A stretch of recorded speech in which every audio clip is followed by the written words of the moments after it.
capitalizing on your own athletic abilities to realize your career aspirations, or securing a quality education can often be a delicate balancing act in which to juggle, especially when your skill set puts you in a position to make such a decision. So, has the NBA done college athletes a disservice by instituting their one-and-done rule, or provided them with a platform for instant success? I'm Kevin McShan, and this afternoon I had the opportunity to speak with Oakland University head coach Greg Kampe to get some insight on this thought-provoking topic. So, Coach, as you know, opinions on this issue have ranged from both sides of the aisle. So I'm interested to know, what are your initial impressions of the NBA's one-and-done rule? Well, I don't like the one-and-done, but I probably don't like it for other reasons than what most people think. You know, why do you go to college? I mean, why? We all went to college. One, to have a good time, because everybody says that's the best 4 years of your life. But the second reason, the real reason you go, is to get yourself educated so you can go into the working world and make money. Well, a college basketball player who's good enough to go play professionally can go into the working world right now and use that 1 year of college from a basketball standpoint to be able to make millions of dollars. And that's what we all wanted to do, was make money and have a good quality of life. And a basketball player's working lifespan is short. My working life, I've been at Oakland 31 years. I hope to be here another 20. A pro basketball player, if they can go 20 years, is a dinosaur. It's a relic. So the actual time that they can make money might be 3 to 6 to 7 years. So if they stay in college, they're actually losing money. So the ability to go play in the NBA, I think we have to give that to the kids. And I think everybody's screaming about, is the guys that don't make it. That they leave after 1 year thinking they're going to make it, and then they don't, because there's only 30 teams, and there's only 2 or 3 roster spots that change every year. So you're only looking at 90 to 100 new players every year. So the bottom line is all those guys that think they could be in the NBA, they leave college early without their degree, and now they don't make it. That's why I think everybody's worried about. Along those same lines, can you tell me, when you have a kid going to the NBA or going through that process, can you talk to me about the information or the information process on how the NBA gets the information out to those players, and what part of that system do you think needs to be tweaked, or how do you think we need to work that system? Well, the NBA has, for their underclassmen draftees, they have a declaration period. And when we had Keith Benson a couple years ago, he wanted to declare for the NBA draft. So what we did is we filled out some paperwork that the NBA provides. It goes to their office, and then the NBA contacts maybe 2/3 of the general managers of the teams, and they say, would you draft Keith Benson? Do you believe Keith Benson's a draftable athlete? And where would you draft him? And nobody's held to this, but then those statistics are told, and it came back that Keith Benson was probably a mid to late second-round draft pick. So now the kid has an idea that if I come out, I'm probably not going to go in the first round. And that would have to go through the undrafted free agent process. Or if I go in the second, it's a non-guaranteed contract. The first round's guaranteed money. Second round's not. And then you go into the free agent. But for Keith, he's on that border. Now, what happens is all the people that surround the player, like Keith had a posse of people helping him. And so they might talk him into, no, I think that the NBA is wrong. It only takes one team to draft you in the first round.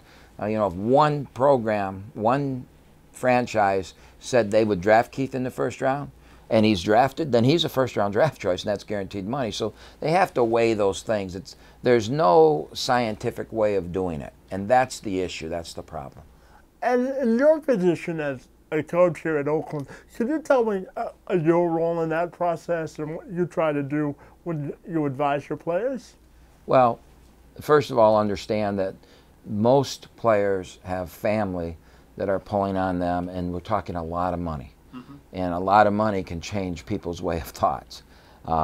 Me as the coach, I firmly believe that I have to do what's best for the athlete. And so if Keith Benson, for say, when he declared that he was going to come out, if I knew that he was a first-round draft choice or a lottery pick, I would have been the first one saying, Keith, you need to go. You need to go because your window's short. So go make the money you can. And then Keith had already graduated, so I didn't have to worry about telling him you can come back. But if I had another player in that situation, I would promise that player, if you go and it doesn't work out, if you can come back and I will keep you on scholarship. Even though you can't play, I'll keep you on scholarship. Because one of my roles as the coach, when I take someone's son into my program, we promise we're going to do everything that we can to make sure they leave Oakland with their degree. And so that would just be part of that promise. Now, do all coaches do that? I don't know. But, and a lot of kids that don't make it in the NBA, they want to go make money playing basketball, and there's a market in Europe and in South America and in Australia, where and even in the Philippines, where you can make good money. So usually, even if they don't make it in the NBA, they get into that market. It's not NBA type money, but it's, you know, some of them can make $60 to $80 to $100,000 a year.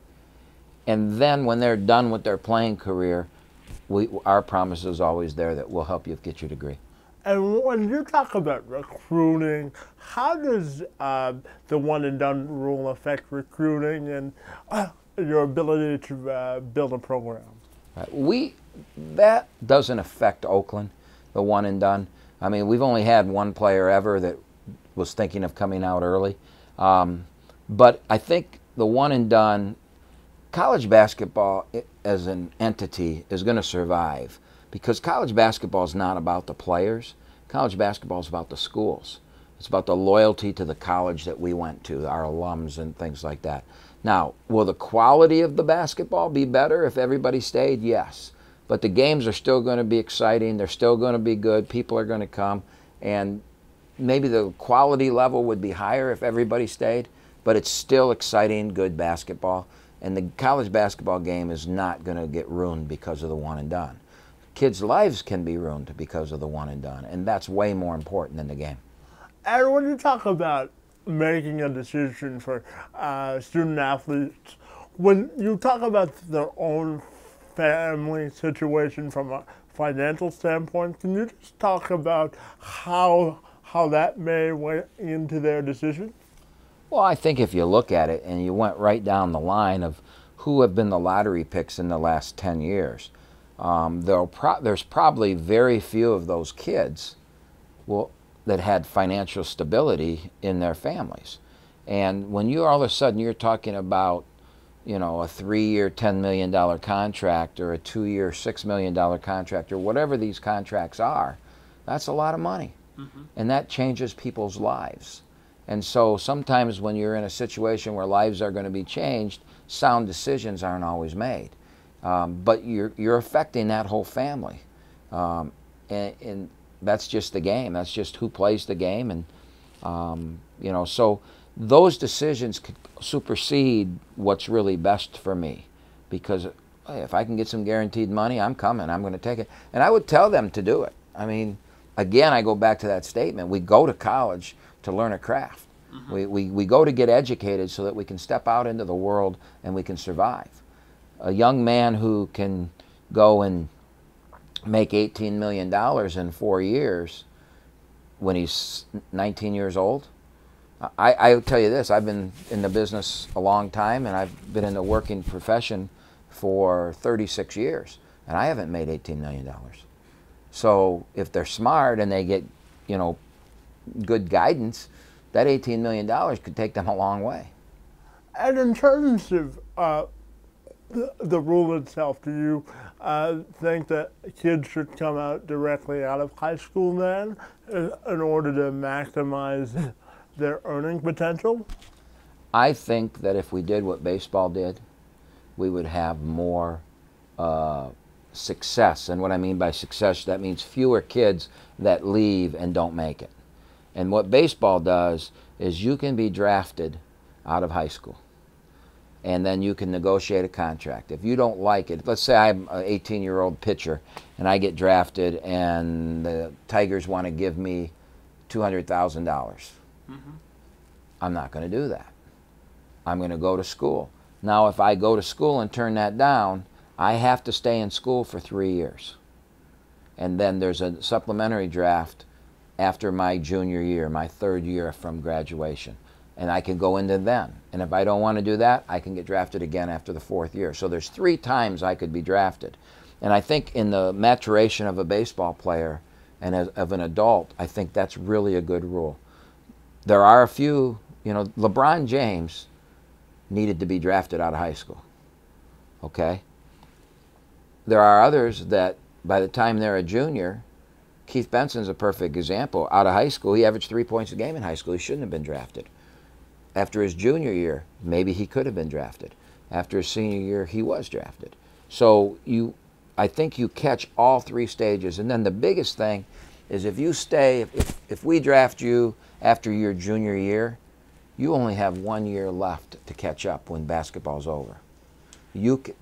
A young man with only 32 credit hours to pick up will come back and do that.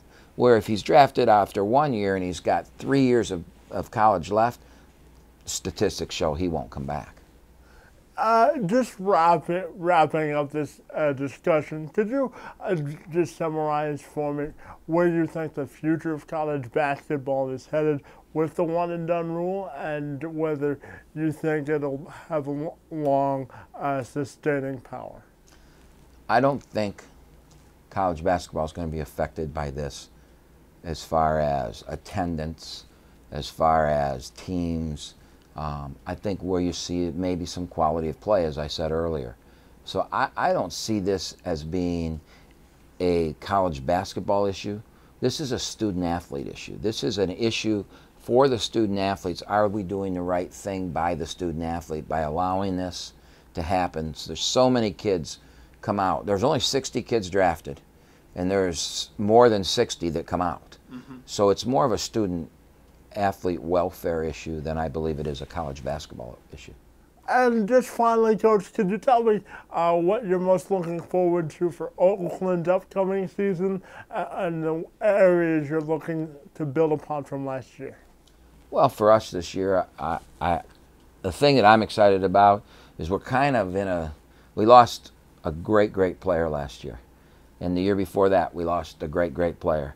So we've had this Benson and Hamilton and Bader have come and gone. And now we're in a new era with new stars. And I'm kind of excited to see who's going to step to the forefront. Is it going to be Corey Petros? Is it going to be Khalil Felder? What new young man that came in? Max Hooper, a transfer, how will he be? And there's just so much up in the air. And we usually aren't in that situation. We usually know pretty much what we got. And so this is a year that, you know, maybe it'll be a great year. Maybe it won't be. I don't know. I really can't. When somebody says, how are you going to be? I think we're going to be good, but I don't know. So you're intrigued by this year then? Very intrigued. That's a very good word. I'm going to steal that from you in other interviews, okay? Well, thanks, Coach, for your time, and best of luck for this upcoming season for the Golden Grizzlies. Thank you for being here. For the 2ManAdvantage podcast, I'm Kevin McShan.